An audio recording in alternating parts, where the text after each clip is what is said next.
자, 오늘은 분야별 경찰활동 중에 먼저 생활안전 경찰활동을 하겠습니다. 분야별 경찰활동 중에 시험에 가장 출제 빈도가 높은 것이 바로 생활안전 경찰활동이다 하는 것을 여러분들이 알고 계셔야 됩니다. 자, 범죄학 이론인데요. 다시 기본서처럼 설명할 수는 없고 여러분 복습했다는 어떤 그런 차원에서 간단하게 한번 체크를 하고 확인을 하고 넘어가도록 하겠습니다. 자, 범죄 개념은 법률적 개념이 있고 비법률적 개념이 있다고 말씀을 드렸어요. 가장 일반적인 개념, 법규를 위반하는 행위, 이게 법률적 개념입니다. 법을 위반하는 행위를 하면은 그게 뭐예요? 범죄가 되는 거죠. 그게 법률적 개념이다. 그리고 비법률적 개념이라는 것은 낙인 이론적 개념이 있고 해학적 기준 개념이 있어요. 낙인 이론적이라고 하는 것은 특정 계층에서 정의되어지는 행위를 말합니다. 우리가 법을 제정하는 특정 계층들이 있을 거 아니에요. 이런 행위를 하게 되면 처벌을 하겠다. 법을 제정하면 바로 그게 낙인 이론적 개념으로 보시면 돼요. 그리고 범죄의 가치적 측면을 강조하면서 우리 그 범죄를 확장한 개념이 바로 해악 기준 개념이다. 그래 보시면 되고요. 그리고 법 집행 과정, 법 집행상 개념이라고 하는 것은 법규가 형성되는 과정을 중심으로 한 개념을 말합니다. 그래서 밑에 보면은 바다 이야기가 있잖아요. 불법 오락실이에요. 처음에는 불법 오락실을 운영하는 사람만 처벌을 했어요. 그러니까 자꾸 이렇게 처벌을 하면은 바지 사장을 내세워서 영업을 계속 한다는 거예요. 안 되겠다 해가지고 오락 행위자에 대해서도 처벌할 필요성이 있다라고 해서 경찰청에서 뭐예요? 오락 행위자들에 대해서 그동안 적용하지 않았던 형법상 도박죄를 적용하게 됩니다. 그게 뭐예요? 가정상 개념이다. 법 집행 가정상 개념이다라고 보시면 되는 겁니다. 자, 그리고 사이키스는 범죄라고 하는 것은 각 시대의 사회적, 역사적, 문화적 환경에 따라 다르다. 이거 누가 주장했느냐? 사이키스가 주장했다. 그 정도만 정리하시면 돼요. 자, 그리고 범죄의 원인론에 대해서는 제가 여러분들이 제대로 워낙 중요하기 때문에 제대로 했는지 안 했는지를 확인을 하기 위해서 제가 이렇게 확인할 수 있는 자료를 만들어 왔습니다. 고전, 실전, 사회 이렇게 여러분들이 대답을 해주시면 되는 거예요. 자, 인간의 자유, 의지 때문에 범죄를 한다. 그게 고전이에요. 치료와 갱생 이론은 실정, 의사 비결정론, 요거는 뭐예요? 고전주의가 되는 거예요. 자, 범죄자의 속성에 초점을 둔다 하면은 뭐예요? 예, 실정주의 범죄학이 됩니다. 아시겠죠? 자, 그리고 특별 예방 효과만 있다. 이것도 실정주의가 되겠죠. 의사 결정론 하면은 실정주의가 됩니다. 행위에 초점을 두는 것은 고전주의가 되겠고, 사회 환경은 사회학적 범죄학, 사회 발전 이론도 마찬가지입니다. 사회학적 범죄학과 관련되어 있고, 억제 이론은 고전주의 범죄학이고, 충동적인 범죄에 적용하는 한계가 있다. 이것도 고전주의 범죄학입니다. 비용이 많이 든다. 일반 예방 효과가 없다. 실정주의 범죄학이고요.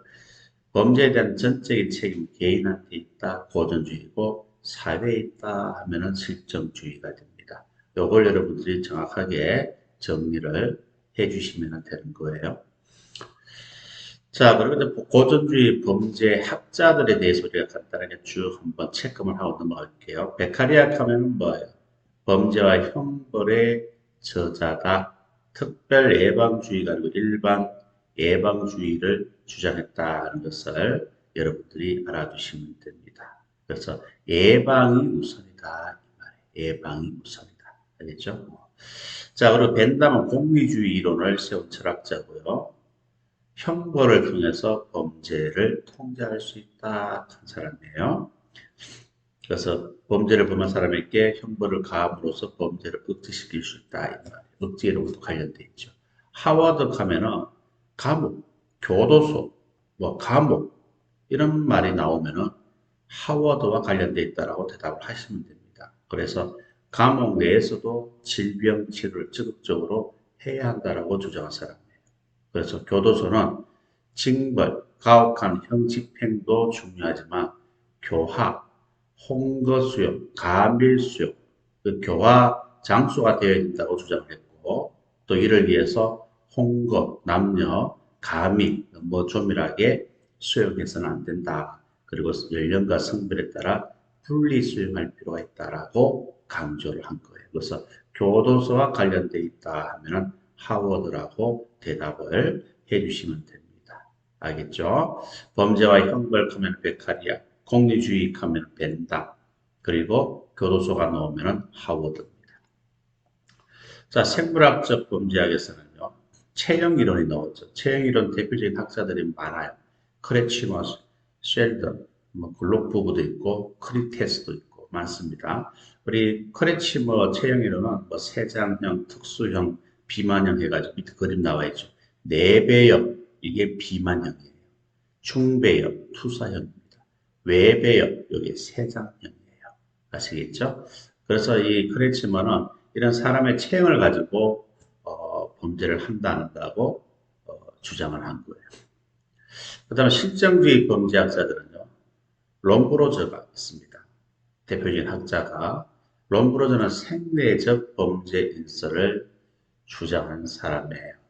생내적 범죄 인설. 다시 말해서 생물학적으로 태행성, 생물학적 태행성 때문에 생물학적으로 문제가 있는 사람은 범죄를 저질 수밖에 없는 생내적 범죄인이라고 주장을 한 거죠. 그래서 생물학적으로 문제가 있는 사람은 정상적이지 않은 사람은 범죄를 저질 수밖에 없다. 그래서 이 사람들을 영구격리 또 퇴처분해야 된다라고 주장한 사람이 롬브로즈입니다. 생내적 범죄 인설에. 다시 말해서 눈이 작고 반짝거리고 사시가 많고 코는 삐뚤어져 있고 낮고 수염이 적고 이마가 좁다 이런 사람들은 일반적으로 절도범이 많다는 거예요. 교도소에 있는 수감자를 대상으로 연구를 해보니까 그렇더라 이 말입니다. 이해하시겠죠? 이게 생내적 범죄 인설과 관련되어 있다. 자, 그 다음 페리가 있습니다. 페리는 범죄 사회학의 창시자가 됩니다. 자, 페리가 어떻게 주장하고 있어요? 어떤 사회에 있어서는 이에 상응하는 일정한 양의 범죄는 반드시 일어난다. 즉, 범죄 포화의 법칙을 주장하게 됩니다. 한국 사회는 한국 사회에 상응하는 1년에 180만 건 이런 범죄는 계속 일어난다는 거예요. 미국 같으면 또 미국 사회에 상응하는 또 엄청난 많은 범죄가 일어난다 이 말입니다. 그게 범죄 포화의 법칙이다. 자, 그리고 범죄를 일으키는 원인은 인물사라고 기억하시면 돼요. 이 인류학적 요인도 있고 물리적 요인도 있고 사회적 요인도 있다 해서 인물사 이렇게 기억하시면 되겠습니다. 자, 가로 8로는 자연범과 법정범을 구별한 학자다. 그렇게 여러분들이 이해를 하시면 되겠습니다. 자, 유전이론과 성염색체를 한번 볼게요. 자, 원래 XX, XY 염색체가 있습니다. 그런데 XYY라는 염색체를 가지고 있는 사람도 있어요. 그래서 이 XYY 염색체를 가진 사람은 정상인들에 비해서 수용시설에 구금되는 정도가 높다. 범죄를 범할 확률이 높다라고 주장하는 이론이 바로 성염색체 이론이다. 이 말입니다. 아시겠죠? 유전이론은 가계도를 연구를 하는 거예요. 그러니까 선조들이 훌륭한 집안이면 후손들도 훌륭하고요. 반대로 그렇지 않는 경우에는 마약하고 범죄를 전과자들이 많은 집안 같으면 후손들도 대대로 뭐예요? 범죄자가 되어 형무소에 들락날락한다 이 말입니다. 그게 유전이론이에요. 타고난다 이 말입니다. 그지? 자, 그리고 심리학적 범죄학에서 프로이드, 심리학의 아버지죠. 그죠? 자, 프로이드는요, 자, 요걸 기억하시면 돼요. 원본능, 이드라 그럽니다. 그 다음에 자아는 에고, 초자아는 슈퍼에고라고 합니다. 그래서 이 원본능의 힘이 자아나 초자아를 통제 기능을 능가하게 되면 범죄가 발생한다. 인간의 본능이 자아나 초자아를 능가하면 결과적으로 범죄를 한다 이 말이에요. 자, 우리가 본능은 저 물건을 갖고 싶다 하는 게 내 본능이라고 봅시다. 그러면 초자아는 뭐예요? 갖고 싶어도 훔치는 것은 안 돼. 자아는 뭡니까? 가질 수 있는 현실적인 방법을 우리 찾아볼까? 이게 자아가 되는 거예요. 그런데 이 본능, 물건을 갖고 싶은 이 본능이 초자아나 자아를 능가하게 되면 결과적으로 물건을 훔치게 된다는 거예요.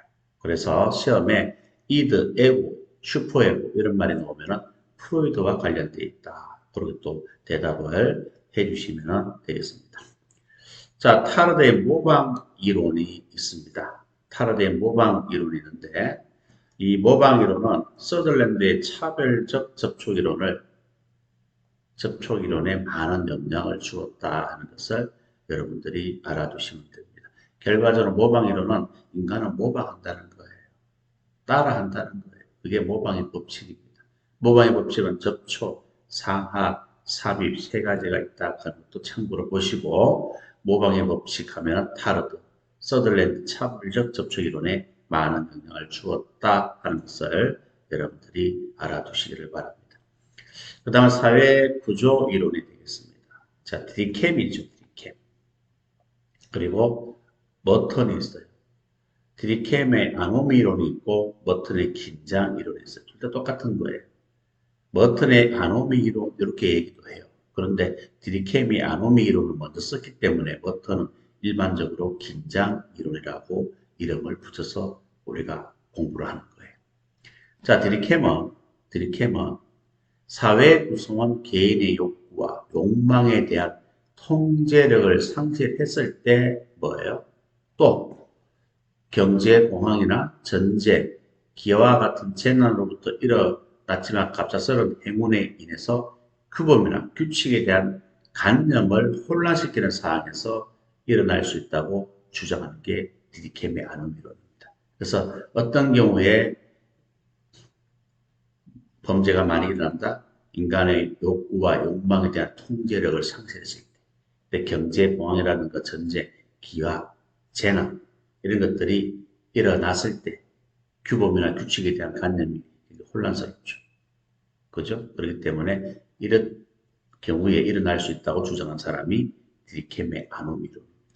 근데 워터는 긴장이론은 구조적으로 이야기된 경제적 문제, 신분, 지위 이런 문제들이 범죄 원인으로 보는 겁니다. 학생들 같으면 어때 성적이 오르지 않는 저학년 학생들의 욕구 불만 이런 것들이 이제 긴장 이론의 대표적인 사례가 될 수가 있는 거예요.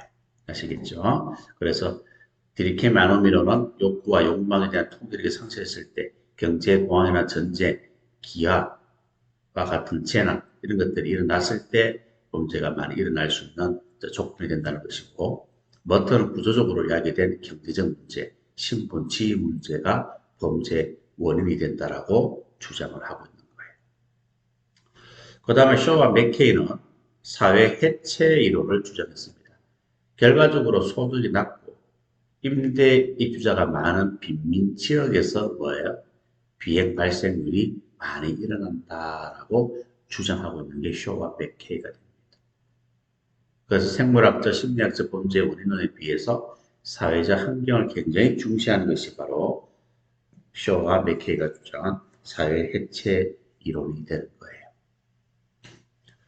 자, 그렇게 정리를 하시고 그 다음에 코엔의 비행 하이 문화이론이 있고 밀러의 하이 계층 문화이론이 있고 생태학적 이론이 있습니다. 하이 문화이론 여러분들 보시고 자 생태학 이론, 생태학적 이론이 아닙니다. 생태학 이론이에요.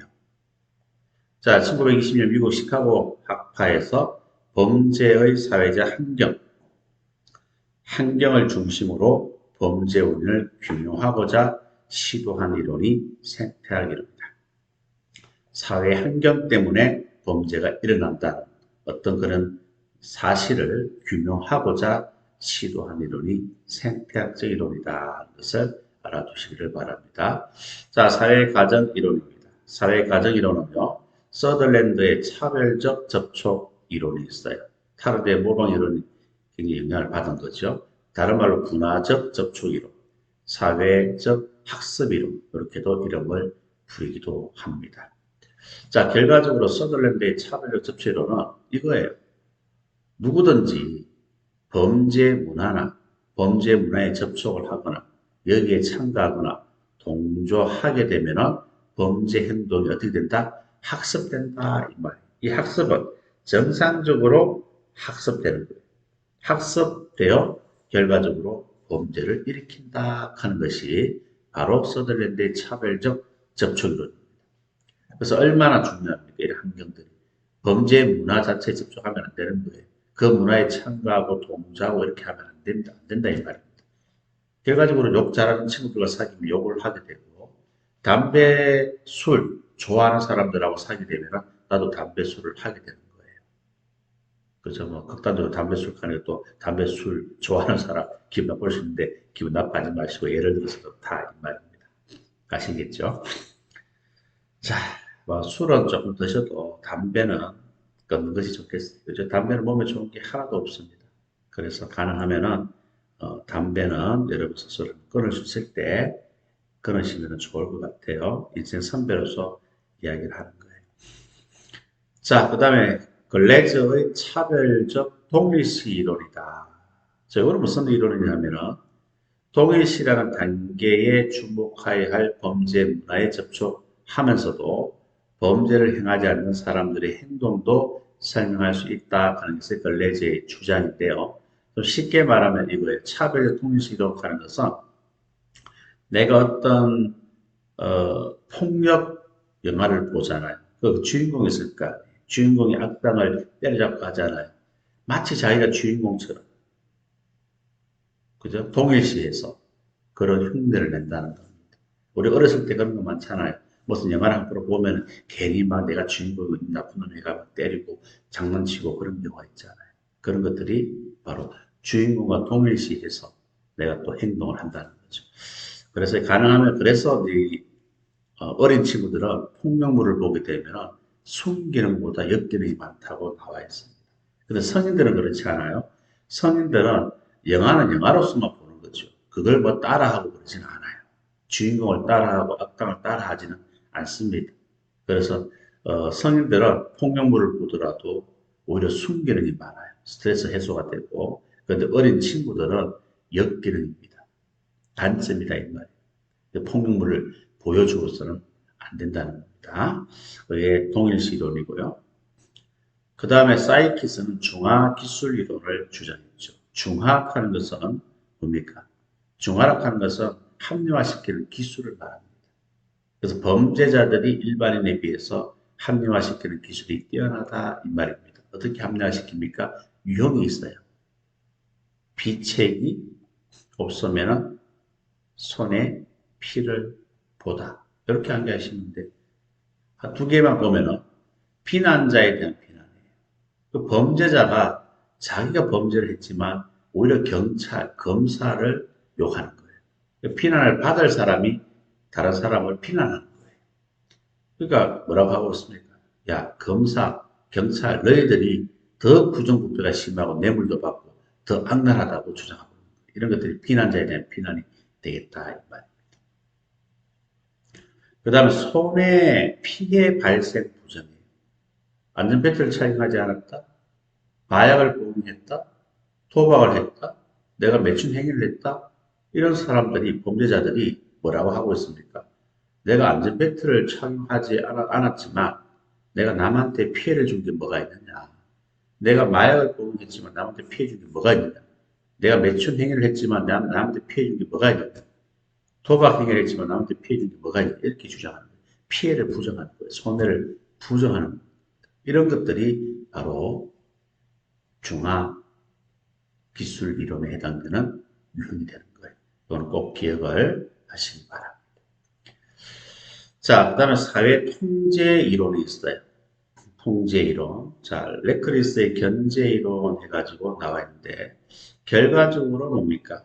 이런 통제할 수 있는 힘이 강하면은 범죄나 비행을 통제할 수 있다 이 말이에요. 그러니까 외적 요인이 좀 약하더라도 내적 봉쇄 요인이 강하면 범죄나 비행을 통제할 수도 있다라고 주장한 사람이 레크리스 견제 이론이다.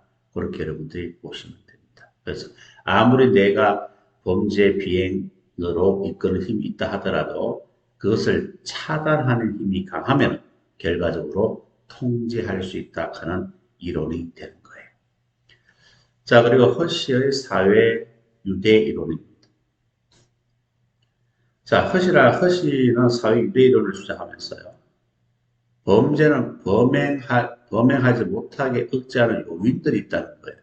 그 요인이 약화되었기 때문에 범죄를 한다고 본 거죠. 그 요인이 뭐냐? 범죄를 억제하는 요인이 바로 애착이고 전념이고 참여고 신념이다 이 말입니다. 예전에 참신했다 이 말이에요. 그래서 이 네 가지 결속을 다지는 유대가 약하게 됨으로써 결과적으로 뭐예요? 일탈을 한다는 이 말입니다. 이해하시겠죠? 그래서 부모와 애착 관계가 긴밀할수록 범죄를 저지를 가능성이 낮고 사회적 유대감이 클수록 낮아요. 규범에 대한 믿음이 약할수록 높아요. 아시겠죠? 그래서 요 네 가지가 범죄 통제를 강화시키는 요인이 되겠다 하는 것을 여러분들이 알아두시기를 바랍니다. 자, 반응 이론. 자, 낙인 이론이 있습니다. 낙인 이론 시험에 나왔죠? 자, 낙인 이론은 결과적으로 뭡니까? 바로 이런 제도적 장치들이 오히려 범죄를 유발한다는 원인이에요. 그래서 낙인 이론을 하는 것은 1차적으로 내가 절도를 했잖아요. 그러면 절도범으로 사법당국에서 낙인을 찍어버려요. 그렇죠? 찍어버리고 어떻게 됩니까? 분화적 접촉을 초래하게 되고 다시 일탈을 하게 되고 또 다시 낙인이 찍히고 또 교도소에 갑니다. 이런 것들이 뭐예요? 낙인 이론의 가정이 되는 거예요. 그래서 살인범이 살인을 했어요. 살인범으로 법원에서 형을 선고했습니다. 그 살인범으로 교도소에서 생활하다가 교정교화, 사람 만들어서 내보내겠죠. 내보내면 살인범을 누가 고용을 하겠습니까? 그러니까 어떻게 됩니까? 춥고 배고프니까 또 사람을 죽이고 빼앗고 훔치는 거예요. 그러면 또 뭡니까? 잡혀 들어가는 거예요. 2차적 일탈이 되는 거죠. 한번 낙인 지키면은 계속 낙인 지킨다는 거예요. 그래서 여기에 나와 있는 A 경찰서 관내에서 폭행으로 적발된 청소년을 형사 입건을 해야 되는데 입건하는 대신에 뭡니까? 3일 동안의 선도 프로그램을 제공함으로써 스스로 잘못을 뉘치고 장차 지역사회로 다시 통합될 수 있는 기회를 제공하는 것. 이게 낙인 이론과 관련된 사례다. 그래 보시면 됩니다. 자, 그 다음에 사회 통제 이론을 보겠습니다. 좀 정리를 좀 많이 하고 문제를 풀 거예요. 왜냐하면 좀 복합적으로 출제가 된 문제들이 있기 때문에 그런 거예요. 자, 통제 이론은, 요거는 뭐, 범죄 통제 방법은 건세 이전에는 눈에는 눈, 이에는 이, 응부와 복수, 이런 방법으로 통제를 했다 이 말이고, 고전주의는 형벌과 제재를 통해서 범죄를 통제했고, 실정주의는 교정과 치료를 통해서 20세기 이후는 범죄 예방을 통해서. 그래서 앞에서 위에 있는 세 가지는 사후적 범죄 대응 방법이고 범죄 예방은 사전적 대응 방법. 그래서 오늘날 범죄학자들은 이 범죄 예방에 큰 관심을 가지고 연구를 하게 됩니다. 어떻게 하면 범죄를 예방할 수 있을까? 그에 대한 연구가 굉장히 활발하게 진행되고 있다고 보시면 됩니다. 그 다음에 제프리는 세 가지 모델을 제시했죠. 세 가지 모델이 범죄 억제 모델, 사회복귀 모델, 예방 모델. 범죄 억제 모델 하는 것은 형벌을 통해서 범죄를 억제할 수 있다 이 말이고 사회복귀는 치료와 갱생을 통해서 사회복귀시키는 모델입니다. 범죄 예방은 사회 환경 개선을 통해서 예방이 가능하다 하는 모델이 범죄 예방 모델. 그래서 첫 번째 요거는 고전주의, 두 번째는 실정주의, 세 번째는 사회학적 범죄학과 관련되어 있다. 그렇게 이해를 하시면 됩니다. 자, 그리고 이제 이 브랑켄과 파우스트는요, 1차적, 2차적, 3차적 예방 전략을 제시하고 있어요. 1차적 예방은 대상이 일반 대중을 상대로 하는 거고, 2차는 우범자, 우범 집단, 우범 지역이고, 3차는 범죄자를 대상으로 하는 전략이에요. 자, 그러면 1차적 예방 전략 내용은요, 환경 설계, 이웃 감시, 민간 경비, CCTV 설치, 검은방 구성벨 설치 이런 거예요. 그러니까 우리 경찰이 일반 대중을 상대로 하는 거예요. 그래서 가게에 가서 사장님한테 또 검은방에 가서 비상벨이 없으면 설치 좀 하시라고, 또 CCTV를 설치하시라고, 잠금장치가 허술하니까 교체하시라고 이렇게 관여하는 거예요. 그래서 범죄 기회를 제공하는 이 물리적 환경 조건을 찾는 거예요, 경찰이. 찾아서 일반 대중 상대로 개입하는 거예요. 하시라. 그 다음에 2차적 예방 전략은 이거예요. 잠재적 범죄인이 실제 범죄를 저지르지 않도록 우범 지역을 단속하는 활동입니다. 잠재적 범죄자가 누구예요? 잠재적 범죄자가 뭐예요? 우범자 아닙니까? 그죠? 그래서 범죄를 범하기 전에 초기에 발견해서 개입하는 전략이 바로 2차적 예방 전략입니다. 그 다음에 3차적 예방 전략은 범죄자를 어떻게 한다고요? 체포하고 구속하고 기소하고 또 교도소에 구금하고 교도소에서 치료와 갱생을 통해서 사회 복귀시키는 것. 다 범죄자를 상대로 하는 거죠. 그 상습범, 재범 억제를 정하는 전략이 바로 3차적 전략이다 하는 것을 알아두시면 되겠습니다. 자, 그리고 미국 범죄예방연구소는 범죄 예방을 어떻게 정리하고 있다? 범죄의 기회를 감소시키는 사전활동, 이게 범죄 예방이다라고 주장한 것이 바로 미국 범죄예방연구소에서 주장한 개념입니다. 그 다음에 랩은요, 실제 범죄 발생, 요거는 통계적 측면이고요. 공중의 두려움을 줄이는 사전활동은 심리적 측면이에요. 그래서 랩은 통계적 측면과 심리적 측면을 동시에 고려해서 정리한 학자다 하는 것을 알아두시면 되겠습니다. 자, 여기다 확인할 게 있으니까요. 여러분들 1차, 2차, 3차를 한번 대답해 볼까요? 일반 대중을 상대로 한다. 1차. 잠재적 범죄자를 상대로 한다. 2차. 환경 설계, CCTV 설치, 검은방 구성벨 설치는 1차. 범죄기를 제공하는 물리적 환경 조건을 찾아 개입하는 전략은 1차. 범죄자는 3차. 그리고 체포, 구속, 기소, 사회복귀에 초점을 둔다. 3차. 잠재적 범죄인은 2차. 상습범, 재범 억제 정하는 전략은 3차. 우범자, 우범집단, 우범지역은 2차가 됩니다. 이렇게 대답할 수 있으면 100%다 맞추게 되어 있어요. 자, 그리고 현대적 범죄 예방 이론 해가지고 상황적 예방 이론이 있습니다. 일상활동 이론, 합리적 선택 이론, 생태학적 이론, 범죄 패턴 이론이 있어요. 여기에 대해서도 제가 조금 이따가 물을 거고요. 그 다음에 셀리가 말하는 범죄 발생 4가지 조건이 있습니다. 그게 뭐예요? 기자 동기다 하는 것을 알아두시고, 비바 모델은 가가용접이고, 범죄의 3가지 요소는 범대부, 범대감, 범대부 그렇게 정리를 하시면 되는 거예요. 자, 그러면 상황적 예방 이론에서 일상, 합리, 생태, 패턴 이렇게 한번 대답을 해보실까요? 비용과 이익을 계산한다. 합리적 선택 이론이죠. 자, 세프티드를 주장한다. 생태학이 됩니다. 코펠은 일상활동 이론이죠. 미시적 범죄 분석도 일상활동 이론입니다. 범죄 취약 요인을 제거하는 게 뭐예요? 생태학적 이론이고, 장소적 패턴, 범죄 패턴 이론이고, 제이콥스는 생태학적 이론입니다. 개인의 일상 활동의 변화를 찾고자 하는 이론은 일상활동 이론이고, 비용 증가, 이익 감소는 선택 이론입니다. 범죄의 기회를 감소시키는 것은 일상 활동 이론이고 클락과 코니시 하면은 선택 이론이 되겠다. 이 정도만 정리하셔도 다 맞추게 되어 있습니다. 자, 그리고 깨진 유리창 이론하는 것은 윌슨과 켈링이 주장한 거예요. 그래서 켈링이 주장한 것이고 최초로 시도한 거죠. 무질서, 심각한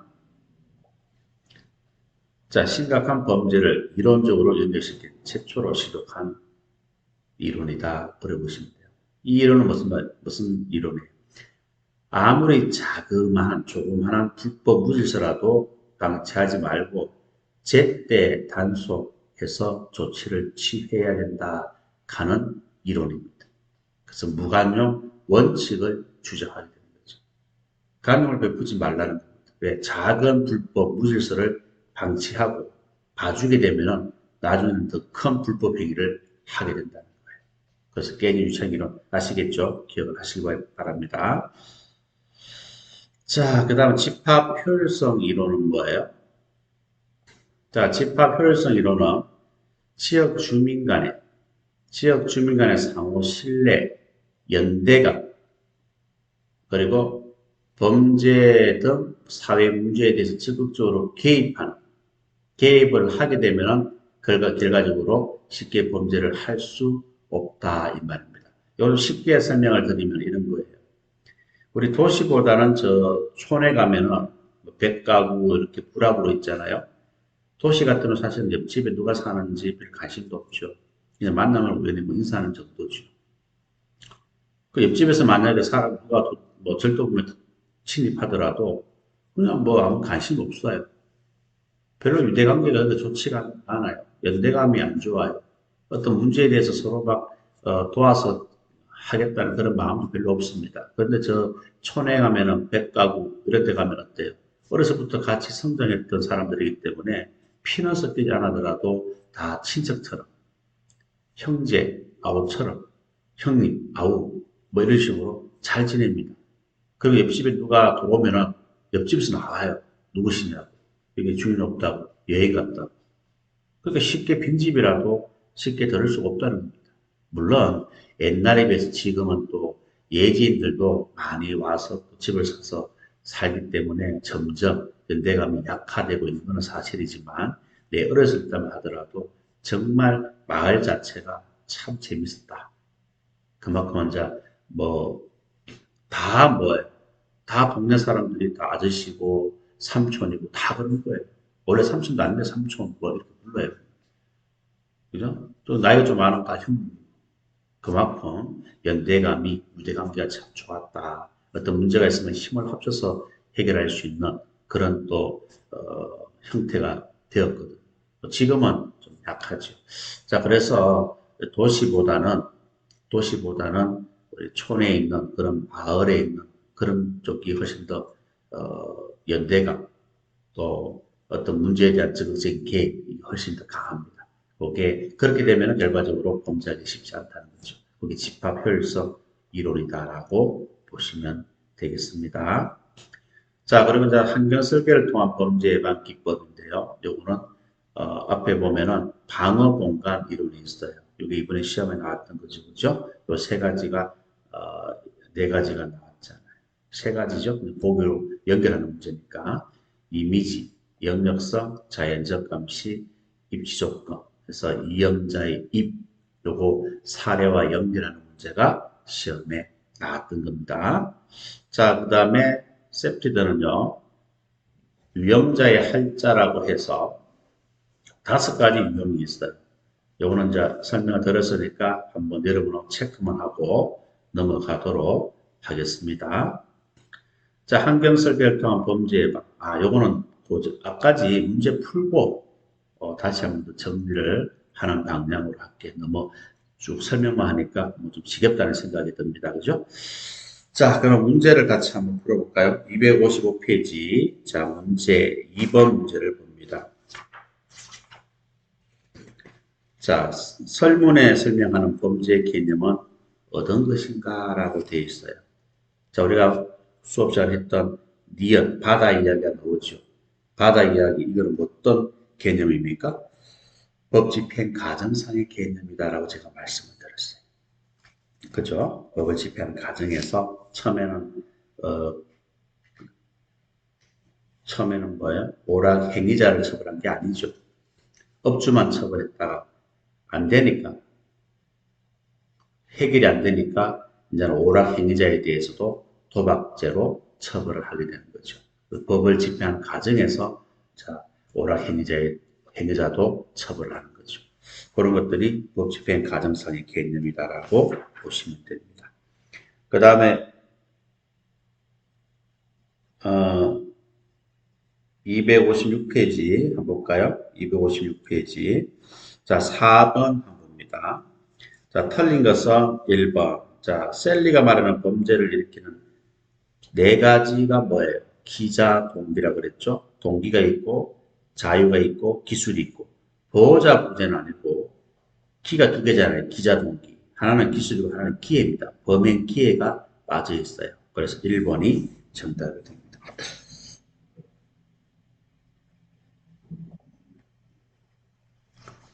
그리고 책이 조금 이상해져 버렸어요. 256페이지, 256페이지인데 갑자기 273페이지로 넘어가 버렸어요. 257페이지는 여러분 교재 288페이지, 8페이지에 있습니다. 8페이지 이후에 보면은 문제가 있어요. 뒤로 한번 넘어가 볼까요? 이 책 이게 인쇄소에서 출판사가 문제가 아니고 제가 확인을 했었는데 인쇄소에서 문제가 있다고 들었습니다. 그래서 나도 지금 똑같은 교재인데 이걸 좀 잘못됐다고 제가 얘기를 했어요. 얘기를 해서 다시 어떻게 작업을 해서 바로 하겠다라고 연락은 왔었는데 일단은 내 거하고 똑같은 교재를 가지고 있는 사람은 288페이지 이후에 보면은 257페이지부터 빠진 문제는 다 있습니다. 없으면 더 큰 문제가 있는데 그래도 문제가 있으니까 그만큼 다행이에요. 자, 바르게 되어 있는 사람은 그대로 따라오시면 되고요. 저와 똑같은 교재를 가지고 있는 사람은 288페이지 한번 넘겨보세요. 그러면 257페이지, 다음 페이지 257페이지라고 됐을 거예요. 이걸 가지고 문제를 보겠습니다. 무슨 말인지 아시겠죠? 자, 257페이지 6번 문제를 한번 보겠습니다. 자, 사회 구조 원인에 대한 학설은 모두 몇 가지냐? 자, 우리 보충 이론에 보면, 보충 내용을 보면은 사회 구조 이론은 세 가지만 기억하시면 된다고 그랬어요. 아노미 이론, 사회 해체 이론, 하위 문화 이론. 나머지는 전부 다 가정 이론이다라고 기억하셔도 됩니다. 그래서 구조 이론 세 가지만 기억하시면 돼요. 자, 그러면 구조 이론에 속하는 것은 몇 가지입니까? 라번의 하위 문화 이론이 있고, 차번의 긴장 아노미 이론이 있고, 카번의 사회 해체 이론이 있습니다. 이 세 가지가 되겠죠. 그래서 2번이 정답이 되겠습니다. 자, 258페이지 8번 문제 한번 볼까요? 자, 연결이 틀린 것은 이렇게 나와 있습니다.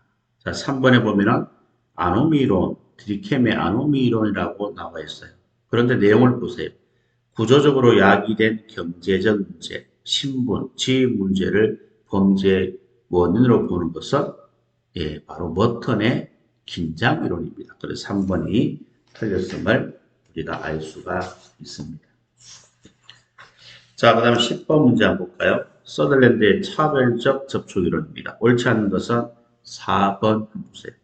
자, 범죄자와 비범죄자 간의 차이는 접촉 유형의 차이가 아니라 학습 과정의 차이다. 아닙니다. 반대로 되어 있죠. 학습 과정의 차이가 아니라 접촉 유형의 차이다. 이 말입니다. 차별적 접촉 이론이 뭐예요? 범죄 문화에 접촉을 하고 참가하고 동조함으로써 학습된다. 범죄 행동을 학습된다고 그랬잖아요. 그러니까 접촉이 중요한 거죠. 그렇죠? 어떤 문화에 접촉을 하느냐. 그렇지? 그래서 접촉 유형의 차이입니다. 그 다음에 11번에 허시의 사회 통제 이론을 봅니다. 자, 옳지 않는 것은 3번 한번 볼까요? 3번 보시면은요. 자, 사회와 유대감이 클수록 범죄를 저지를 가능성은 낮다라고 해야죠.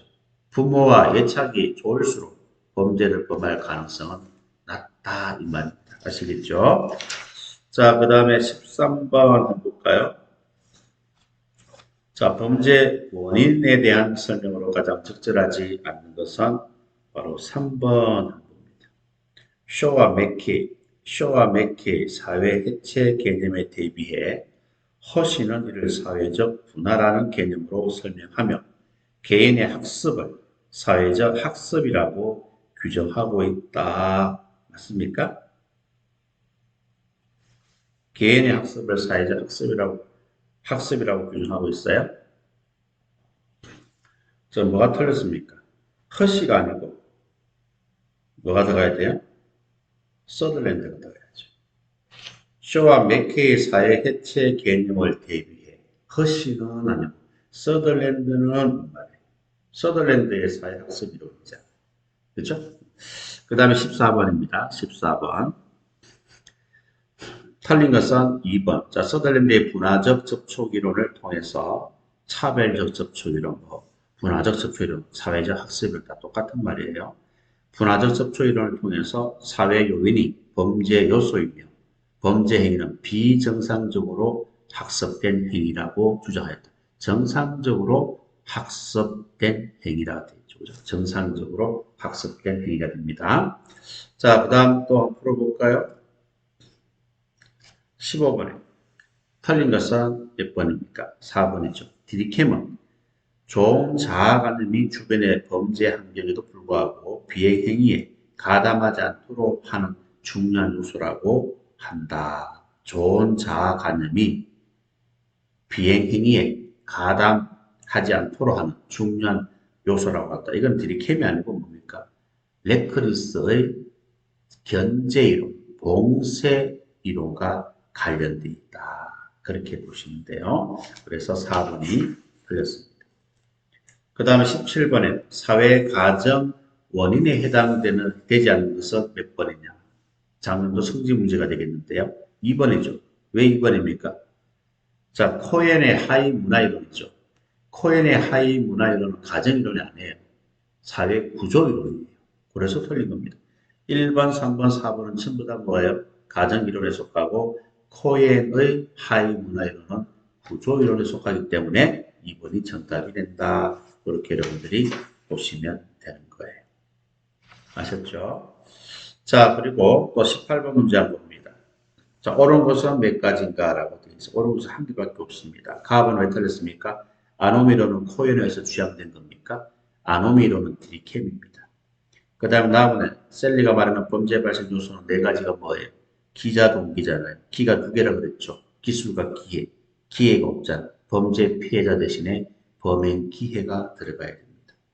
그 다음에 다음은 사회학습 이론 중에서 버데스와 에이크스 차별적 강화 이론에 의하면 청소년들이 영화 주인공을 모방하고 자신과 동일시하면서 범죄를 학습한다. 어때요? 이거는 차별적 강화 이론이 아니고 클레즈의 차별적 동일성 이론과 관련되어 있습니다. 그 다음에 라브는 허시는 범죄 원인은 사회적 유대가 약화되어 통제되지 않기 때문에 보고 비행을 통제할 수 있는 사회적 통제 결속을 예착, 전념, 기회, 참여, 예전에 참신했다. 그죠? 그래서 기회 대신에 뭐가 들어가야 됩니까? 신념이 들어가야 됩니다. 그 다음에 합리적 선택이론은 결정론적 인간관에 입각하고 있습니까? 비결정론적 인간관에 입각하고 있습니까? 비결정론이 되겠죠. 그죠? 계산을 해보고 선택하는 거니까. 그 다음에 4번에 범죄 패턴 이론. 맞습니까? 지역사회 구성원들이 범죄 문제를 해결하기 위해서 적극적으로 참여하는 것. 집합 효율성 이론이다라고 말씀을 드렸어요. 그래서 옳은 것은 바 하나만 옳고 나머지는 모두 틀렸다라고 보시면 되겠습니다. 자, 그 다음에 21번 한번 볼까요? 21번. 자, 가장 적절하지 않는 것은 4번 한번 볼까요? 자, 상황적 예방 이론은 개인의 범죄성에 초점을 맞춘 이론으로 범죄 성향이 높은 개인들에게 범죄 예방 역량을 집중할 것을 주장한다. 상황적 예방 이론은요, 범죄성 초점 맞춘 이론이 아니에요. 어디에 초점을 맞춘 이론이에요? 범죄 기회를 줄이고 범죄 이익을 감소시킴으로써 범죄를 예방하는 이론이 바로 상황적 예방 이론이에요. 아시겠죠? 그렇기 때문에 4번이 틀렸다라고 보시면 되겠습니다. 자, 그리고 22번은 우리가 방금 화면에서도 봤죠? 낙인 이론에 해당되는 사례다라고 말씀을 드렸습니다. 그리고 23번 원래 성경 시험입니다. 자, 뉴먼의 방어 공간 구성 요소를 구분하였다. 보기 1, 2 구성 요소가 가장 적절하게 연결한 것은 이영자의 입이라고 했잖아요. 자, 가압은 뭡니까? 지역 외관이 다른 지역과 고립되어 있지 않고 보호되고 있으며 주민의 적극적인 행동 의지를 보여준다. 이게 뭐예요? 이미지가 되는 거예요. 이미지. 외관, 알겠죠? 지역 외관이 다른 지역과 고립되어 있지 않다 이 말입니다. 그죠? 그리고 나아가는 뭡니까? 지역에 대한 소유의식은 일상적이지 않는 일이 있을 때 주민으로 하여금 행동을 취하도록 자극한다라고 되어 있어요. 이거는 뭐와 관련되어 있어요? 영역성과 관련되어 있다라고 보시면 됩니다. 소유의식. 그 다음 다음으로는요. 특별한 장치 도움 없이 실내와 실외 활동을 관찰할 수 있는 능력. 이거는 감시가 되는 거죠. 그래서 2번이 정답이다 하는 것을 우리가 알 수가 있습니다. 자, 그 다음에요. 26번을 한번 볼까요? 26번. 자, 범죄 통제에 대한 다음 설명 중에서 가장 적절하지 않는 것은 몇 번입니까? 예, 3번이 되겠습니다. 억제 이론에 있어서는 범죄에 대한 책임은 전적으로 사회에 있습니까? 억제 이론은 전적으로 개인한테 있다라고 말씀을 드렸어요. 자, 28번. 범죄 예방과 관련된 이론에 대한 설명으로 가장 적절하지 않는 것은 1번입니다. 자, 합리적 선택 이론. 거시적 범죄 예방 모델이 입각한 특별 예방 효과에 중점을 둔다? 아니죠. 일반 예방 효과에 중점을 둔다라고 보시면 되는 거예요. 아셨죠? 자, 그리고 30번. 브랑텐과 파우스트의 3단계 범죄 예방 모델이 있죠. 2차 예방에 관한 설명으로 가장 적절한 것은 자, 1번은 상습범, 재범 억제니까 뭐예요? 3차가 되겠고 2번은 물리적 환경 조건을 찾아 개입하는 건 1차가 되겠고 3번은 잠재적 범죄자니까 이게 2차 정답이 되겠고 4번은 범죄 원인에 영향을 미치는 경제, 사회 조건을 찾아 개입하는 거 이것도 1차적 예방 전략이 됩니다. 3번이 정답이 되겠습니다. 그 다음 31번. 범죄 예방에 대한 설명으로 말하지 못한 것은 3번. 미국 범죄예방연구소는 범죄 욕구나 기술에 대한 예방이라고 하였습니까? 아니죠. 범죄 기회를 차단시키는 사전 활동을, 범죄 기회를 감소시키는 사전 활동을 범죄 예방이다라고 정의를 한 거죠. 그죠? 그래서 틀린 겁니다. 자, 그 다음에 32번. 자, 틀린 것은 4번이죠. 자, 일상활동 이론은 거시적 범죄 분석을 토대로 범죄 예방 모델을 도출하고 있습니까? 아니죠. 거시가 아니고 미시가 되는 거예요. 미시적 범죄 분석이 되는 겁니다. 이해하셨죠? 그렇게 정리를 해주시면 됩니다. 자, 그 다음에요. 어디를 가느냐 하면은 다시 이제 앞으로 가야 되겠죠? 앞으로 몇 페이지로 가면 됩니까? 앞에 256페이지 다시 원래 들어가서 273페이지 문제가 있을 거예요. 그죠?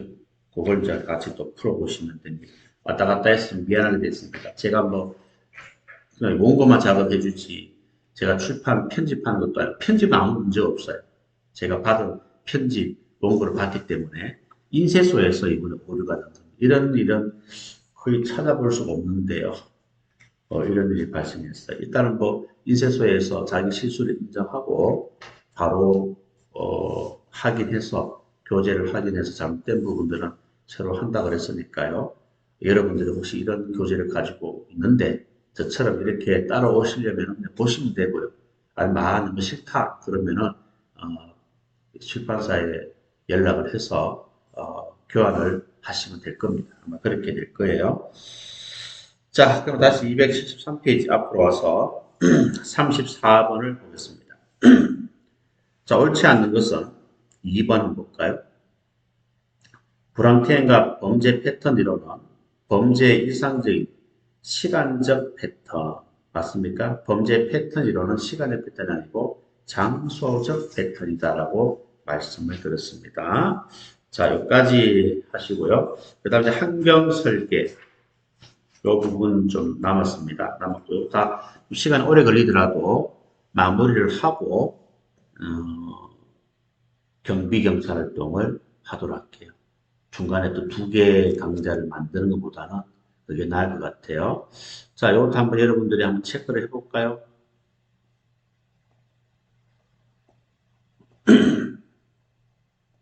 자, 유형자의 이 5가지가 있죠. 대답해 보시기 바랍니다. 파손 즉시 청결 유지, 조명, 조경 관리 하면은 뭐예요? 유지 관리가 되겠죠. 울타리 펜스를 설치한다. 사적 공적 공간을 구분한다. 영역성 강화합니다. 처음 설계한 대로 개선한 의도대로 지속적으로 유지되도록 관리하는 것, 유지 관리가 되겠죠. 조명, 조경, 가시권 확대를 위한 건물 배치는 자연적 감시고요. 그 다음에 사적 공간의 경계를 뭐예요? 경계를 표시하여, 경계를 표시하여 주민들의 책임의식과 소유의식을 정대함으로써 사적 공간에 대한 관리권과 권리를 강화시키는 것, 영역성 강화입니다. 이 가로 속에 세 가지도 꼭 기억하셔야 돼요. 경계를 표시하여, 제거하여 하면 틀립니다. 책임의식과 소유의식을 정대함으로써, 감소시킴으로써 하면 틀려요. 그 다음에 관리권과 권리를 강화시키고, 약화시키고 하면 틀립니다. 이 세 가지도 중요하기 때문에 간로를 해둔 거예요. 그 다음에 6번째, 일정한 지역에 접근하는 사람들을 정해진 공간으로 유도하거나 예부인 출입을 통제하도록 설계된 걸 자연적 접근 통제라고 합니다. 그 다음에 거리행위를 활용한 자연적 감시와 자연적 접근 통제 기능을 확대한 원리가 활동에 활성화합니다. 두 가지, 둘 다 자연이 들어가요. 자연적 감시, 자연적 접근 통제. 자, 놀이터를 많이 설치합니다. 벤치 정자를 설치합니다. 체육시설을 많이 설치합니다. 이런 것들은 뭐예요? 예, 활동의 활성화 관련되어 있고, 차단기, 방범장, 잠금장치는 자연적 접근 통제와 관련되어 있고, 가시권을 최대한 확보하여 외부 침입에 대한 감시 기능을 확대함으로써 범죄에 발견될 가능성을 증가시키고 기회를 감소시킬 수 있다는 원리가 뭐죠? 자연적 감시가 되는 거예요. 이 정도만 대답할 수 있으면 100%다 맞추게 됩니다. 자, 그리고 외국의 범죄 예방 프로그램이 있죠? 바로 범죄 불새 방안, 바이트하는 말이 나오죠. 바이트가 뭐예요? 물다는 뜻이에요. 그래서 개가 나오면은 바이트가 되는 거예요. 범죄를 해결하면은 돈 줍니다. 현금으로 보상하고요. 헤드, 머리가 비었습니다. 빈공개청. 총체적 교육은 특별교육이에요. 아주 어린 아이부터 예방교육을 시키는 거예요. 전화는 뭡니까? 바꾸다는 거죠. 대처하다. 그러니까 형사처벌을 해야 되는데 형사처벌을 하지 않고 보호관찰로 대처하는 거. 전환하다. 이게 다이버전입니다. 그 다음에 잡스니까 직업, 취업. 그죠? 그 다음에 세이프시티 프로그램은 영국 예방 프로그램이지 미국 범죄 예방 프로그램이 아니다 하는 것을 알아두시면 되겠습니다.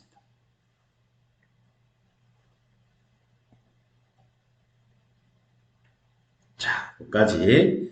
다음 문제도 한번 풀고 또 진행하도록 하겠습니다. 자, 37번 한번 볼까요? 자, 세프티의 기본 원리가 출제 비중이 제일 높다라고 보시면 됩니다. 자, 틀린 것은, 옳은 것은 3번이고, 틀린 것은 1번. 자, 자연적 감시라고 되어 있어요. 근데 제일 끝에 보니까 방범창이 나왔어요. 방범창은 자연적 감시와 관계없고, 자연적 접근 통제와 관련이 있다라고 보시면 됩니다. 그 다음에 이번에 영역성 강화가 있죠. 영역성 강화는 제일 끝에 한번 보세요. 청결유지. 청결유지는 뭐예요? 유지관리와 관련되어 있죠. 그 다음에 4번의 유지관리는 제일 끝에 잠금장치라고 되어 있어요. 잠금장치는 자연적 접근 통제와 관련되어 있다라고 보시면 되는 거예요. 그래서 3번이 옳은 질문이 되는 거다 이 말입니다. 그 다음에 39번은 볼까요? 가장 적절한 것은 1번이 정답인데 2번은 왜 틀렸습니까? 2번은 역류성 강화입니까? 일정 지역에 접근하는 사람을 정해진 공간으로 유도하거나 외부인 출입을 통제하는 것, 자연적 접근 통제와 관련되어 있죠. 자, 3번은 지역사회 설계 시 주민들이 모여 상호 의견을 교환하고 우대감을 정제시킬 수 있는 공공장소에 설치할 활동의 활성화와 관련되어 있죠. 4번은 벤치, 정자, 위치, 활용성에 대한 설계, 출입구를 최소화한다. 이거는 뭐예요? 출입구를 최소화하는 것은 활동의 활성화와 관련된 게 아니죠. 출입구가 최소화하는 것은 뭐와 관련된 자연적 접근 통제와 관련되어 있어요. 그래서 오는 것은 1번이 정답이 되겠습니다. 다 똑같은 문제예요. 43번도 한번 볼까요?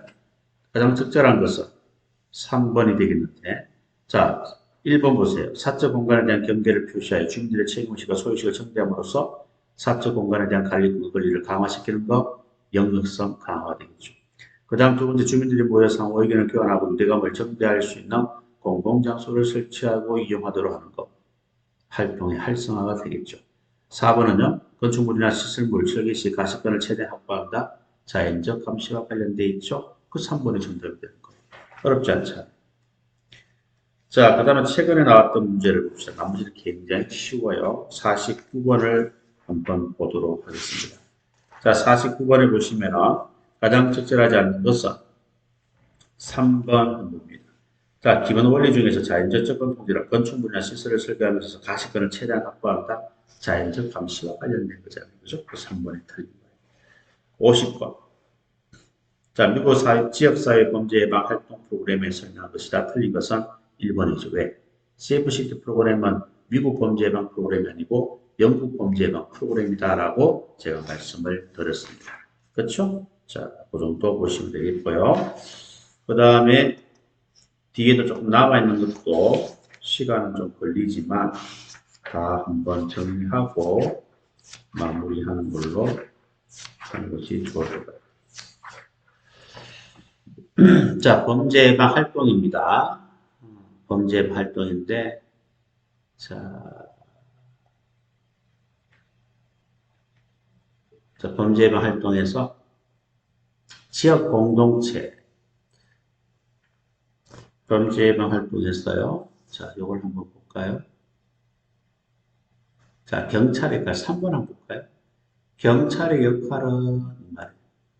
범죄 투사의 역할보다는 문제 해결자로서 역할에 중점을 둔다. 우리 지역사회 경찰은 범죄 해결자로서 역할에 중점을 둔다 하는 거. 그리고 지역사회 경찰활동 이론을 정립한 학자가 누구예요? 토로야 노비치가 됩니다. 알겠죠? 요 사람도 기억을 여러분들이 해주시면 좋을 것 같아요. 자, 문제지향 경찰활동. 이것도, 골든슈타인이 주장했고요. 그리고 요 순서를 기억하셔야 됩니다. 사람, 조사, 분석, 대응, 평가입니다. 아시겠죠? 그래서 문제지향 경찰활동은 전통적 경찰활동이 범죄 예방에 한계가 있다는 점에서 출발을 했고, 그래서 지역사회 문제 해결 중심으로 병행할 필요성이 있다고 제기한 게 바로 문제지향 경찰활동이 되겠습니다. 그 다음 이웃지향, 윌리엄스가 주장했고요. 이거는 지역 조직은 경찰 간에게 중요한 역할을 부여받고 서로를 위해서 감시하고 공식적인 민간 순찰활동이 바로 이웃지향적 경찰활동이라고 말씀을 드렸습니다.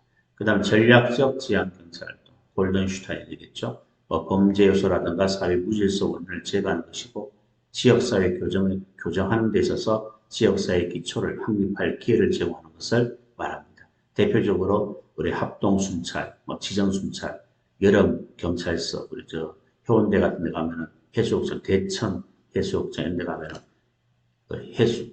휴가철에는 임시 파출소가 설치가 됩니다. 그다음 한강경찰대, 한강 주변에 많은 사람들이 또 여유를 즐기잖아요. 그것도 우리 한강경찰대가 경찰이 순찰을 하게 되는 거죠. 자, 이런 것들이 이제 전략적으로 하는 거죠. 전략지향적 경찰활동에 속한다라고 보시면 되겠습니다. 그 다음에 전통경찰과 지역사회 경찰활동 두 가지가 있는데 이것도 여러분들이 예습을 다 했다는 전제하에 한번 물어보겠습니다. 자, 전통적 경찰활동과 지역사회 경찰활동은요. 두 개 대답해 볼까요? 범죄에 대한 책임은 경찰한테 있다. 전통이죠. 범죄와 무질서 무죄는 뭐예요? 예, 지역사회입니다. 쌍방 의사소통도 지역사회고 범죄 해결은 전통이고요. 대응 시간도 전통입니다. 폭넓은 지역 문제 해결은 지역사회고요. 일방적 의사전달은 전통이고요. 범죄에 대한 책임은 경찰과 주민에게 있다. 지역사회고요. 범인 검거율 카메라는 전통이고요. 사후적 범죄 근거활동이 우선이다. 전통이고요. 분권화 가면은 지역사회고 지역 주민과의 협력 정도 가면은 지역사회 경찰 활동이 되겠습니다. 이 정도만 구분해 주시면 됩니다. 자, 무관용이라 하는 것은 사소한 규칙 위반에도 관용을 베풀지 마라. 그래서 깨진 유치한 이유가 관련되어 있다고 말씀을 드렸고, 범죄 다발 지역 경찰 활동은 경찰 다발 지역에는 경찰력을 집중하면은 당연히 효과는 볼 수가 있습니다. 근데 특정 지역에 집중적으로 경찰력을 투입했을 때 범죄자들은 그 지역을 이동해서 다른 지역으로 가서 범죄를 한다는 것, 이런 풍선 효과를 그리고 범죄 전이죠. 이런 풍선 효과가 나타날 수도 있다 하는 것을 알아두셔야 됩니다. 특정 지역에 경찰력을 투입하면 그 지역은 범죄가 감소되겠죠. 그런데 범죄자들이 그 지역을 떠나 다른 지역에서 범죄를 하기 때문에 다른 지역은 상대적으로 범죄가 늘어난다는 거예요. 이게 범죄 전이 풍선 효과라고 합니다. 자, 그 다음에 순찰. 자, 순찰도 종류가 정선 순찰, 란선 순찰이 있고, 요점 순찰이 있고, 구역 책임, 자율 순찰이 있습니다. 이것도 여러분이 한번 대답을 할 수 있도록 합니다. 인간에 대한 불신을 바탕으로 한다. 요거는 정선 순찰이에요. 범죄자 예측을 교란시킬 수 있다. 난선 순찰입니다. 근무자의 태만과 수호를 조장할 우려가 있다. 난선 순찰이에요. 순찰함이 정선 순찰에 비해서 적다. 요점 순찰입니다.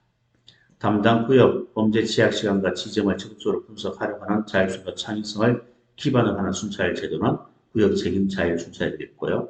규칙 노선이 규칙적이고 규칙적이다 하면 정선이고 불규칙적이다 하면 난선입니다. 또 범죄자 예측이 교란시킬 수 있다 난선이고요. 범죄자 일을 예측하고 추론할 수 있다 정선 순찰의 단점입니다. 요점과 요점 사이에 난선 순찰을 실시하는 방법이다. 이거는 요점 순찰이 되겠습니다. 이 정도만 대답하면 다 맞출 수가 있어요. 자, 순찰에 대한 연구도 있는데 최초 연구가 뉴욕 25구역 순찰 실험이 되겠습니다. 최초 연구가 되겠습니다. 그 다음에 캔자스시 범죄 예방 순찰 실험은요. 차량 순찰이다 하는 것을 꼭 기억하셔야 돼요. 이게 질문합니다. 도보 순찰하면 틀려요. 차량 순찰이 증가해도 범죄는 감소하지 않았고 일상적인 순찰을 생략해도 범죄는 증가하지 않았다. 차량 순찰을 증가시켜도 범죄를 감소 안 했고 생략해도 증가하지 않았다. 그러니까 결과적으로 차량 순찰은 범죄 예방 효과가 잘 없다는 겁니다. 그래서 경찰 순찰 활동 전략을 제고하게 만든 연구가 캔자스시 범죄 예방 순찰 실험이다. 그래 보시면 돼요. 누각시 도보 순찰, 나머지 도보 순찰이에요. 도보 순찰은요, 도보 순찰을 증가해도 범죄는 발생 감소하지 않고, 이제 도보 순찰을 증가해도 감소하지 않았는데도 주민들은 어떻게 생각하고 있다? 줄어들고 있다라고 착각하고 있는 거예요. 내가 살고 있는 구역 내의 범죄는 줄어들고 있다. 그렇게 생각하고 있는 거죠. 그 다음 플링턴 도보 순찰도 마찬가지입니다. 실험 기간 중에 범죄 발생 건수는 증가했는데도 불구하고 도보 순찰 결과 시민들은 오히려 더 안전하다고 생각하고 있는 거죠.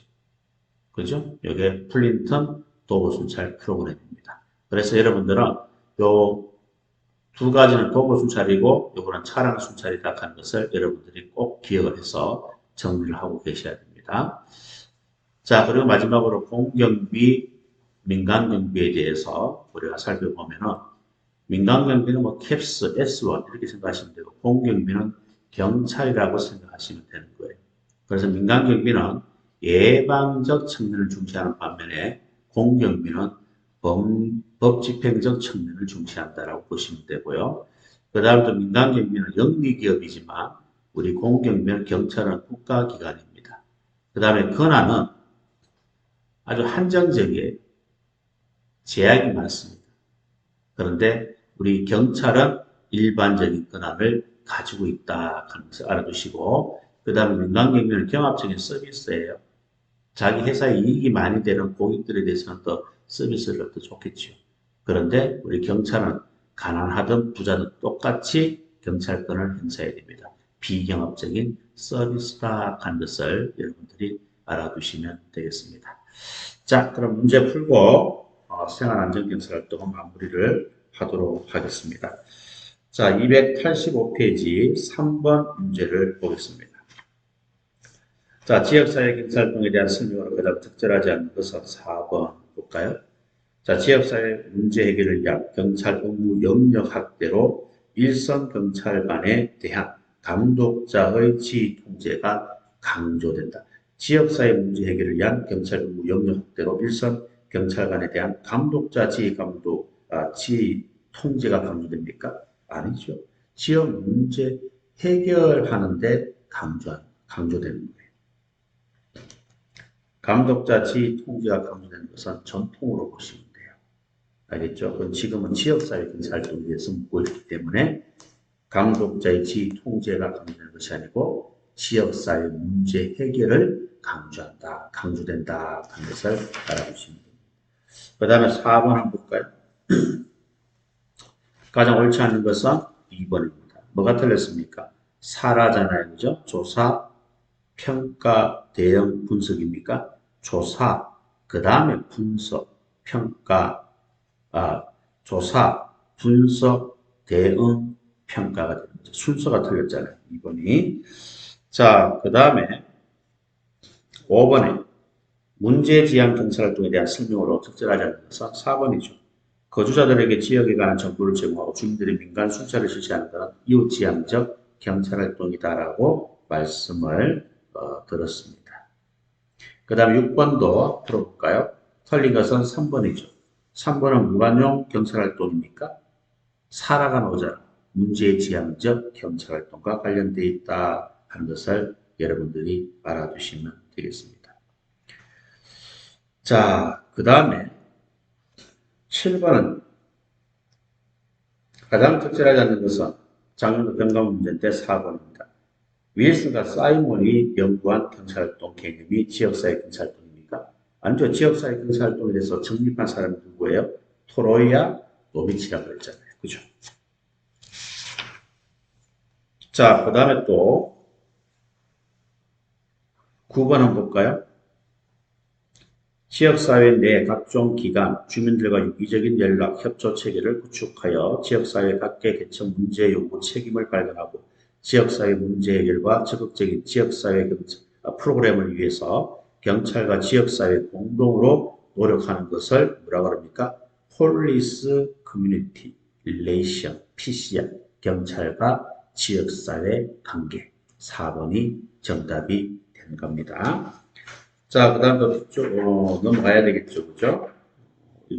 나와 똑같은 교재를 가지고 계신 분들은. 뭐, 그렇지 않은 사람들은 차례대로 따라오시면 돼요. 자, 그 다음에 290페이지 12번 문제를 풀겠습니다. 원래 숙력 문제가 되겠죠. 4번. 자, 전통과 지역사회 경찰활동을 비교한 건데요. 질문과 답변 연결이 가장 적절하지 않는 것은 4번입니다. 가장 중요한 정부란 무엇인가? 전통적 경찰활동의 관점에서는 범죄자 정보, 갈로 소개해 볼까요? 개인 또는 집단 활동 사항 관련된 정보라고 답변할 것이고, 지역사회 경찰활동 관점에서는 범죄 사건 정보, 가로 속에 특정 범죄 사건, 일련의 범죄 사건 관련 정보라고 답변할 것이다. 답변에 서로 반대로 되어 있어요. 갈로 된 거 있잖아요. 그것으로 반대로 연결하셔야 돼요. 전통과 지역사회. 전통이 뭡니까?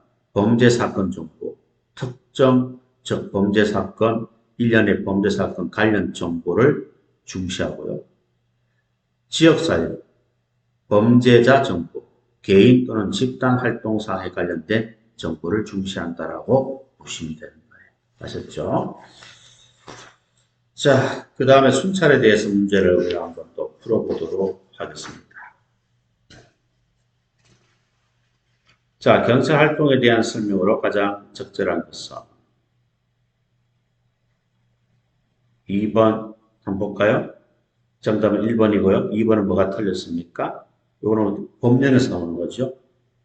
법령에서 순찰팀장 1번 근무를 원칙으로 하며 휴게시간, 휴무 횟수, 구체적인 사항은 누가 정합니까? 지역 경찰관서가 아니고 시도경찰청장이 정하게 됩니다. 이거는 법령에서 공부할 거니까 이렇게 알고 넘어가세요. 그리고 3번도 법령에서 공부하는 거예요. 이게 우리 작년도 순경 문제입니다. 법령에서 공부한 거죠. 뭐가 틀렸습니까? 자, 복잡하게 되어 있죠. 순찰 근무를 지정받은 지역경찰은 지정된 근무구역에 경찰사본 단속 근거, 경찰 방문, 방범 진단, 요까지는 순찰 근무가 안 맞아요. 단방에 초주고. 그런데 시설 장비 작동 여부, 이거는 상황 근무에 속하는 거예요. 각종 현황 통계, 이거는 경계 근무에 속하고, 자료 구체, 요거는 행정 근무에 속하는 거예요. 이해하셨죠? 그리고 워커는 순찰 세 가지 기능으로 범죄 억제, 대민 서비스 제공, 교통 지도 단속. 교통 지도 단속이 아니고 공공 안정감 정진 이렇게 나와야 됩니다. 밑에 보충 내용 한번 볼까요? 할례가 있고 워커가 있죠. 워커는 세 가지가 뭐예요? 공공 안정감 정진, 범죄 억제, 대민 서비스 제공이고 할례는 교통 지도 단속, 범죄 범인 근거, 법 집행, 대민 서비스 제공, 질서 유지가 됩니다. 대민 서비스 제공은 공통이에요. 그것도 여러분들이 알아두시면 되겠습니다.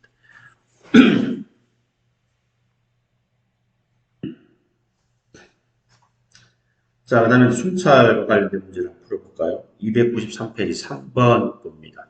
자, 순찰 우선에 대한 설명으로, 내용과 특성에 대한 설명으로 가장 적절한 것은 1번 한번 볼까요? 자, 정선 순찰이 나옵니다. 정선 순찰의 단점 한번 볼까요? 끝에 근무자의 태만과 소홀을 조장할 우려가 있다. 이거는 난선 순찰의 단점이다 하는 것을 알 수가 있고요. 그 다음에 이번에 난선 순찰은 단점 한번 볼까요? 끝에 범죄 행위자들이 이를 예측하고 추론할 수 있다. 정선 순찰의 단점입니다. 그 다음에 3번의 요점 순찰은 세 번째 줄 한번 볼까요? 지정된 요점과 요점 사이에는 정선 순찰 방식에 따라 순찰하는 방법이다. 단선 순찰이 되어 있죠. 그래서 4번이 정답이 되는 거예요. 5번 문제 한번 볼까요? 자, 공식적인 범죄에 증가하였음에도 불구하고 도보 순찰 결과 시민들은 오히려 안전하다. 플린턴 도보 순찰 프로그램이 되겠죠. 자, 6번에 차량 순찰이 나옵니다. 무슨 캔자스시 도보 순찰 프로그램이 아니고 차량 순찰 프로그램이다. 이렇게 여러분들이 해야 맞는 거예요. 아셨죠? 그래서 2번이 정답이다. 그렇게 여러분들이 보시면 되겠습니다. 2번도 캔자스시 도보 순찰하지 말고 차량 순찰로 수정을 좀 해서 여러분들이 보시기를 바랍니다. 자, 그 다음에 또 문제 한 두 문제, 세 문제도 풀고 생활안전경찰도 마무리하도록 하겠습니다. 8번 문제 한번 볼까요? 자, 지역사회 경찰 내용 중에 대역적 건의에 의한 활동에 대한 설명으로 가장 적절하지 않는 것은 되어 있습니다. 2번이 되겠죠? 경찰의 24시간 근무와 지역적으로 널리 퍼져 있는 조직 특성 때문에 발생하는 것으로 지속적이고 전문적인 것이다. 그리고 일시적이고 임시 방편적이다 해야 맞는 말입니다. 이 문제는 참고로 보시면 되겠어요. 그 다음에 11번 문제 한번 볼까요? 자, 지구대 CCTV. 2번이 틀렸죠. 자, 지구대에 가보면은 딱 들어가면은 화면이 보일 겁니다. 그러니까 상황 근무자가 모니터를 쉽게 볼 수 있도록 설치하는 것이 아니고 피의자 또는 민원인이 쉽게 볼 수 있도록 모니터를 설치해야 되는 거예요. 모니터에 딱 들어가면은 내 얼굴이 보이잖아요. 아, 그러면 녹화하고 있구나 하는 것을 인식할 수 있도록 그렇게 상황 근무자가 아니고 피의자, 민원인이 잘 볼 수 있도록 설치를 해야 됩니다. 그래서 3번, 2번이 틀렸습니다.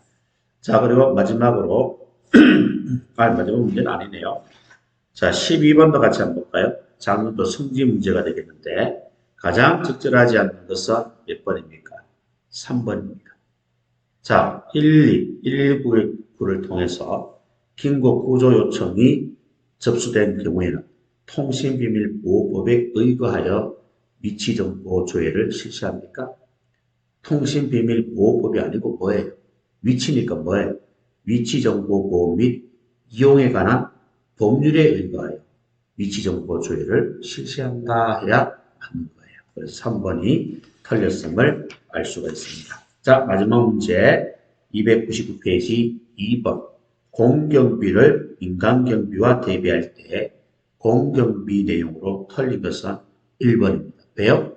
공경비는 경합적인 서비스가 아니고 비경합적인 서비스다라고 말씀을 드렸습니다.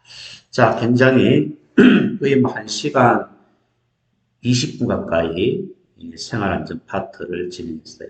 좀 길죠? 원래 좀 2개 끊을까 싶었는데 한 파트로 이렇게 깔끔하게 강의하는 것이 보기 좋겠다 싶어서 그렇게 한 겁니다. 자, 그러면은 좀 쉬었다가요. 다음 시간에는 경비 경찰 활동을 하도록 하겠습니다.